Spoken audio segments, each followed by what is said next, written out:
تۆ ساڵانێکە لەسەرم بابەتە دەنووسیت و دەتەوێت بەردەوام بڵێ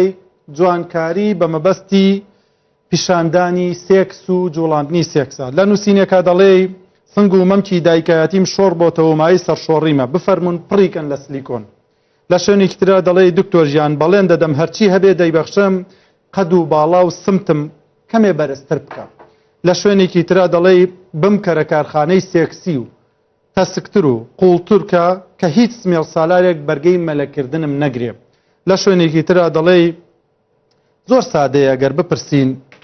جوانی چییە؟ جوانی بوونە کاڵایە بۆ پیاوان لەلایەن خانمانەوە، زیاتر ڕوود لە خانمانە. ئەرێ بەڕاست جوانکاری سەردەم بوونە بە کائینێکی سێکسی تەواو یان چی دیکە؟ زۆر سپاس بۆم دەرفەتە بە خێراتنی و میوانانە کەم سپاس بۆ بیسەر و بینەر. بە بڕوای من وشیاری کۆمەلگا گەورەترین هێزی بەرگریە بۆ جەهل لە کۆمەلگایە.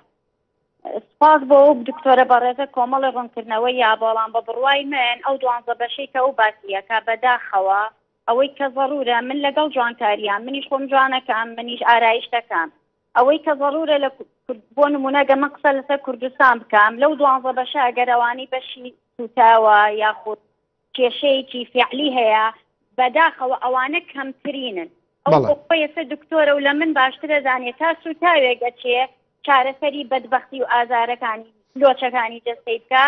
فەدان کەسی ترە چێ سمتی پڕەکە و مەمکی بەرزەکاتەوە. من دژی ئەمەم دژی ئەم بە کاڵاکردنم من دژی جوانکاری نیم بەڵام لە کوردستان بۆتە مۆدێلی بە باربیکردن یا بە کیم کارداشیان. من لە دوای 2003ەوە زۆر بە قوڵی و زۆر بە وردی قسەم لەسەر بە مەیدانی کە ئەو هەموو دیکۆمنتم کۆ کردەوە قسەم لەسەر ئەو حاڵەتا کردوە پەیوەندیم لەگەڵ چەند دکتۆرێک کرد کە ئەمە تاوانە چونکە بۆتە مۆدێلێک لە ماڵی مامانەکان یاخود لە ماڵی باندەکان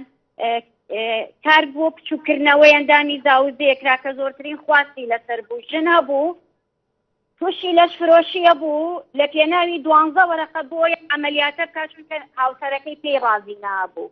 من دژی ئەمانە من پێم وایە بێ ئینسانەکان ئەو قەناعەتەیان لا دروست بێ کە من خۆمم پێ قبول بێ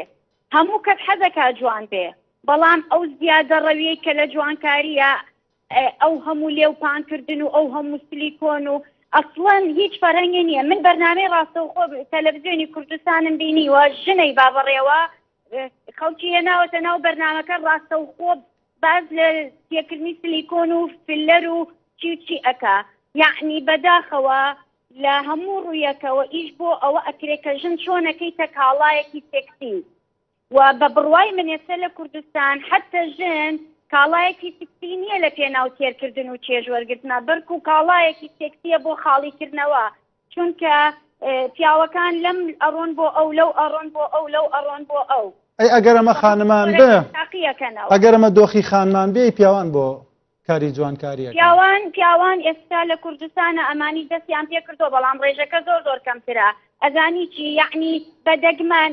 بە هەزاران ژن هەیە معاناتی هەیە ئەگەر بە پیاوەکەی بڵێ لوتە ناشرینە پیاوەکەی چێم لوتەی چاکان نا زۆر کەمترن ئەم ڕێژەیەکە لە ناو ڕەنگە ئێستا گەنجەکان بەڵام تۆرە سیر کە بە ڕێژە سیر کە ئەو ژنانی لە بینی چلن تا پەنجاکان زۆرترینن کە خەریکن زۆرترینن لەو ڕێژەی کە خەریکن نایانەوێ ئەم سیمای قۆناغی پیریە دەرکەوێ یعنی کوردستان بەسەر لێ شێواویە کاڕوا بە بڕوای من قۆناغی مناڵی تێ ناپەڕێنین بە بۆنەی دابوونەریت و عرف و یاسا و خێزانی و یاسای خێڵەکی پیرە بین خۆمان ڕێگرین یعنی من لە کوردستان ئیحساسەکەم دوای چەند ساڵێکی تر ئەگە پیرێژ نەبینی ئەبێ ڕسمی لەگەڵا بگریت ئەبێ ئۆرگین یعنی من لە ئۆسلۆیە ژنم بینیوە کە خۆی بە قودوار زانێ کە خۆی بە چالاکی مافی ژنە زانێ بە منی وتی شوێنێک ئەزانم بەڕێز زۆر هەرزانوەرم چرتوشتان و پڕکەرە وتم لێم گەڕێ کە چوومە کوردستان بابم خەنەمەت حەب بڵێن ئۆرگیناڵە کاکە ناتێ من ئەمەم پێشەی کێشەی خۆتە